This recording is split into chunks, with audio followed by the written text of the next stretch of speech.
বীরভূমের সিউড়ি 2 নম্বর ব্লকের তৃণমূলের গোষ্ঠীদ্বন্দ্ব। সিউড়ি 2 নম্বর ব্লকের তৃণমূলের ব্লক সভাপতি নুরুল ইসলাম দলীয় কার্যালয়ে ঢুকতে গেলে তার গাড়ি লক্ষ্য করে ঢিল ছোড়ার অভিযোগ বিপক্ষ তৃণমূলের গোষ্ঠীর বিরুদ্ধে। সিউড়ি থানার পুলিশ ঘটনাস্থলে তারা দুই পক্ষকেই সরিয়ে দেয়। এলাকায় ব্যাপক উত্তেজনা ছড়ায়।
বকুলের লোক কেন আমি ওখানে দাঁড়িয়েছিলাম আমি জানি না কি কারণে সবাই দৌড়াদৌড়ি করতে লাগলো। আমি ওখানে দাঁড়িয়েছিলাম এর দোকানে কোল্ড ড্রিঙ্কসের দোকানে কোল্ড ড্রিঙ্কস খাচ্ছিলাম।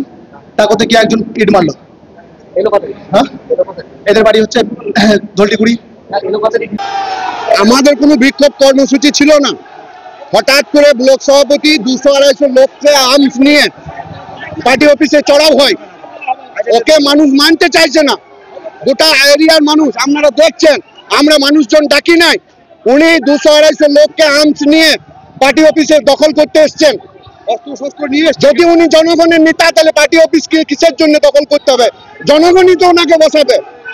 গত লোকসভা নির্বাচনে আমাদের সঙ্গে ছিল না তারা, যারা গত লোকসভা নির্বাচনে আমাদের সঙ্গে ছিল না তারা।